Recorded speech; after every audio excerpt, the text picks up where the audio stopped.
ይህ በሶሪያ ድንበር አቅራቢያ በምትገኘው በአንታኪያ ከተማ ውስጥ የሚካሄድ በፍቅር በበቀልና በሀገር ፍቅር ስሜት የተሞላ ታሪክ ነው። አንታኪያ የቆንጆ ሴቶች፣ የፈረሶችና የናፍቆት ዜማዎች ምድር። ነገር ግን በዚች ምድር ላይ የምትመለከቷቸው ምንጣፎች በክር ብቻ የተሰሩ አይደለም፣ በሴቶች ትንፋሽ፣ በትዕግስት፣ በላብና በደም የተቆጠሩ እንጂ። እያንዳንዱ ቋጠሮ የራሱ ታሪክ አለው። ታሪካችን የሚጀምረው አዚዝ ፓይዳር ከተባለ ወጣት ነው። አዚዝ የአንታኪያ ዝነኛ ምንጣፍ ነጋዴ የኤዲፕ ልጅ ነው። ነገር ግን አንድ መጥፎ አጋጣሚ ሕይወቱን ቀየረው። አንዲት ምስኪን ሴት ልጅ ካስገደደው የፈረንሳይ ወታደር ልዑል ልጅ ለማዳን ሲል የልዑሉን ልጅ ገደለው። ከተማው በፈረንሳይ ቅኝ ግዛት ስር ስለነበረች አዚዝ በሞት እንዳይቀጣ አባቱ በሌሊት ከከተማው አስወጥቶ አሸሸው። አዚዝ ሲሰደድ ግን ልቡን አንታኪያ ላይ ጥሎ ነው የሚሄደው። ከሚወዳት ፍቅረኛው ከዴሩባ ጋር በከዋክብት ስር ሆኖ ቃል ተገባቡ። እስከምትመለስ ድረስ እድሜ ልኬን እጠብቅሃለሁ አለችው። ሰዓታቸውን አቆሙ። የምንገናኘው ቀን ይህ ሰዓት እንደገና መቁጠር ይጀምራል ተባባሉ። ዓመታት ነጎዱ። በአንታኪያ አዚዝ እንደሞተ ወሬ ተናፈሱ። አባቱ ልጁን መሞቱን ሲሰማ ሐዘን ገደለው። ንብረቱንም በሙሉ አዚዝ የገደለው ልዑል ፒየር እና የአዚዝ አጎት ጋሊብ ተከፋፈሉት። አባቱ በመጨረሻ ራሱን አጠፋ። ግን በአንታኪያ ሰማይ ስር ተአምር ተከሰተ። ከብዙ ዓመታት በኋላ አዚዝ ከሞት አፋፍ ተርፎ ወደ ከተማው ተመለሰ። ሲመለስ ግን የጠበቀው የናፍቆት ከተማ አልነበረችም። አባቱ ሞቷል። ቤቱ ተሽጧል። የቤተሰቡ ሀብት ተዘርፏል። ከሁሉም በላይ ግን ልቡን የሰበረው የሚወዳት ዴሩባ ከአጎቱ ልጅ ከአደም ጋር ልትጋባ መታጨቷን መስማቱ ነው።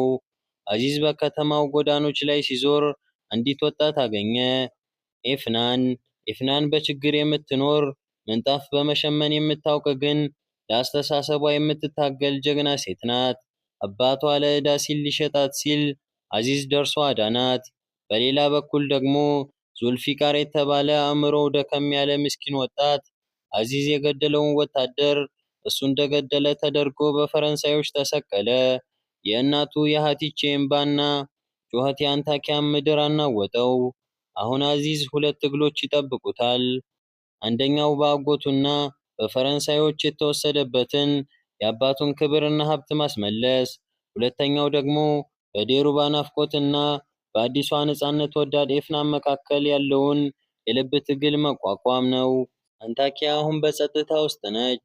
ነገር ግን ከዚህ ጸጥታ ጀርባ ትልቅ ማዕበል እየመጣ ነው።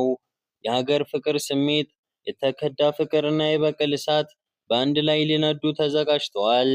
አዚዝ ፓይዳር ተመልሷል። የአንታኪያ ሰዓትም እንደገና መቁጠር ጀምሯል።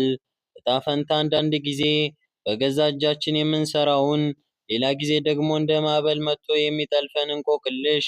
መውለድና መሞት በእጃችን ባይሆንም እስከ ዕለተ ሞታችን ግን የመኖር ግዴታ አለብን። እንዲህ ይላሉ አንታኪያ ላይ የሰው ልጅ የልብ ጓደኛውን በመጀመሪያ የዓይን እይታ ያውቃል። በመካከላቸውም የማይታይ የልብ ክር ይበተባል። አዚዝ ፓይዳር ከብዙ ዓመታት ስደትና ሞት ተፈርዶበት ከቆየ በኋላ ወደ ትውልድ ቀዬው ሲመለስ ያገኘው የናፈቀው ፍቅር ሳይሆን የበቀል እሳትን ነበር። እጮኛው ዴሩባ እሱ ሞታል ተብሎ ስለታመነ የአጎቱ ልጅ ከሆነው አደም ጋር ልትታጭ የ3 ቀን ዕድሜ ብቻ ቀርቷታል። አዚዝ ሲመለስ ዓለም ተገላቢጦሽ ሆኖ አገኛት። አደም በአንድ በኩል ያጎቱ ልጅ፣ በሌላ በኩል ደግሞ የዴሩባ እጮኛ። ቅናትና ፍርሃት የወጠረው አደም አዚዝን ለማጥፋት ሽጉጡን ቢመዝም፣ ዴሩባ ግን አሁንም ልቧ በአዚዝ ናፍቆት ይቃጠላል። አንተ ጥለኸኝ ሄድክ ትለዋለች። እሱ ግን ለኔ ከክብር በላይ ምንም የለም ይላታል። በከተማዋ ትልቁ ባለሀብት የሆነው አጎቱ ጋሊብ ፓይዳር አዚዝን ለማባረርና ንብረቱን ለመንጠቅ የማይቆፍረው ጉድጓድ የለም። ነገር ግን በዚህ ሁሉ መሃል አንድ አዲስ ኮከብ ወጣች። ኤፍናን ከጨካኝ አባቷና ከማትወደው ጋብቻ ለማምለጥ ወደ ፏፏቴ የዘለለችው ያቺ ቆንጆ ልጅ አዚዝ ሕይወቷን ታደጋት። እርሷም አንድ ሰው አንዴ ካዳንከው ዕድሜ ልክህን ለእርሱ ተጠያቂ ነህ እያለች ጥላው ሆነች። በቤቱ ተቀጥራ መስራት ጀመረች። አዚዝ በዴሩባ ክህደትና በአጎቱ ተንኮል ልቡ ቢሰበርም በኤፍናን ንጹሕ ፍቅር ውስጥ ግን አዲስ ተስፋ ማየት ጀመረ። ክስተቶች ግን እየተፋጠኑ ሄዱ። አደም በአዚዝ ላይ ሽጉጥ በሳበበት ቅጽበት ዴሩባ አዚዝን ለማዳን ስትል አደምን አቆሰለችው። ቤተሰቡ ይህን ጉድ ለመሸፈን ቢሞክርም እውነቱ ግን እንደ ፀሐይ መውጣቱ አልቀረም። በአንታኪያ ከተማ የሚገኘው የፈረንሳይ ተወካይ ፒየር እና ጋሊብ ሃይዳር ተባብረው አዚዝን ለማጥፋት አሴሩ። አዚዝ የብድር ጥያቄው ውድቅ ተደረገበት። የጓደኞቹና የአጎቱ ፊት ጠቆረበት። በአደምና በዴሩባ የሰርግ እጮኝነት ድግስ ላይ አዚዝ ባልተጠበቀ ሁኔታ ተገኘ።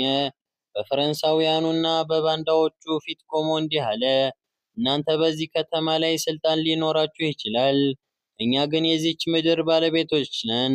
ይህ ምንጣፍ በአባቴ እጅ የተሰራ የመጀመሪያ ስራ ነው። በእናንተ የቆሸሸ ጫማ አይረገጥም። አዚዝ የተረሳውን የአባቱን ፋብሪካ እንደገና ለመክፈት ወሰነ። ምንም ገንዘብ የለውም፣ ነገር ግን በታሪኩ የሚያምኑ ሕፃናትና አይነ ስውራን ሽማግሌዎች ከጎኑ ቆሙ። አሮጊቷ ሀቲጄ ይህ ሰይፍ የጨቆኑትን አንገት የሚቀላ ነው ብላ የአባቱን ቅርስ አስረከበችው። ታሪኩ አሁን ተጀመረ።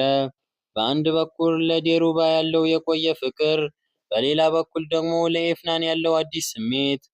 በአንድ በኩል ያጎቱ ክህደት፣ በሌላ በኩል የሀገሩ ነፃነት። አዚዝ ፓይዳር በአንታኪያ አደባባይ ቆሞ ለበቀል ሳይሆን ለፍትህ፣ ለጥላቻ ሳይሆን ለፍቅር ተነሳ። ሕይወት እንደ ምንጣፍ ናት ይላል አዚዝ። መጀመሪያ ክሩን ትበጥሳለህ፣ ከዚያ ግን በትዕግስት አዲስ ውበት ትሰራበታለህ። አዚዝ በከተማው ትልቅ ስም ያለው የክብር ሰው ነው። ነገር ግን የልቡ ንግሥት የነበረችው ዴሩባ ሌላ ሰው ለማግባት ቀለበት ስታስር ሲያይ ዓለም ተናወጠችበት። በዛ ጨለማ ምሽት ግን ሌላ ዕጣ ፈንታ ደጃፉ ላይ ቆማ ነበር። ኤፍናን ያለ ፍላጎቷ ልትዳር የነበረችው ምስኪን ልጅ አዚዝ ክብሯን ሊነኩ ከነበሩት ሰዎች መንጋ ጭላ ነጥቆ አዳናት። በፈረሱ ላይ አስቀምጦ ወደ ደህና ቦታ ሲወስዳት አዲስ ጦርነት እየቀሰቀሰ መሆኑን አላወቀም ነበር። የኤፍናን አባት ግን ወዳደሩ ሲትኪ ልጁን እንደ ንብረት ለፈረንሳዊ ባለስልጣን ሊሸጥ ይደራደራል። ልጄን አዚዝ ወሰዳት እያለ ከተማውን ያውካል። አዚዝ ግን አልፈራም። ይቺ ልጅ በገነት ውስጥ እንዳለች ቆንጆ ናት፣ ስሟም ኤፍናን ይባላል እያለ በሙሉ ድምፅ መሰከረላት። ነገር ግን ሴራው ከባድ ነበር።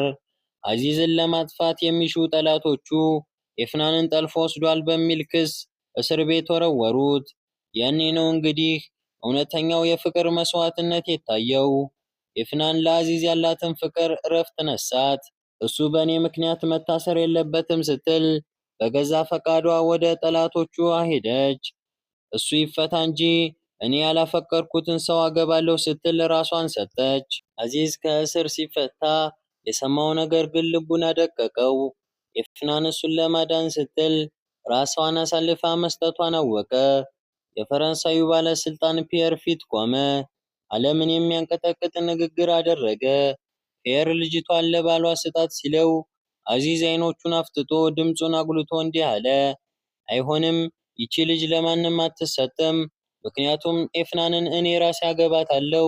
ይህ ንግግር በከተማው እንደ ነጎድጓድ ተሰማ።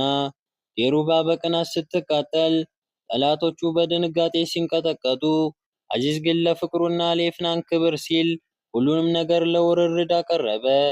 አንታኪያ የጥንታዊት ከተማ ጠባብ መንገዶች ዛሬ ሌላ ታሪክ እያወሩ ነው። የታሪኩ መጀመሪያ ግን ጨለማ ነበር። አዚዝ ፓይደር በአዲስ ወቅት የክብር ስም የነበረው ሰው ዛሬ ግን በጠላቶቹ ሴራና በዘመዶቹ ክህደት ተከቦ ቆሟል። አዚዝ በጠላቶቹ ፊት ቆሞ ያልተጠበቀውን ቃል ተናገረ። ኤፍናንን አገባታለሁ አለው። ይህ ቃል ለኤፍናን የነፃነት ብርሃን፣ ለጠላቶቹ ደግሞ የድንጋጤ መርዶ ነበር። ነገር ግን ሕይወት እንደ ቃላት ቀላል አይደለችም። ፈረንሳዊው ባለስልጣን ፒየር አዚዝ ወርክሾፑን ከፍቶ ክብሩን እንዳያድስ እንቅፋት ሆነበት።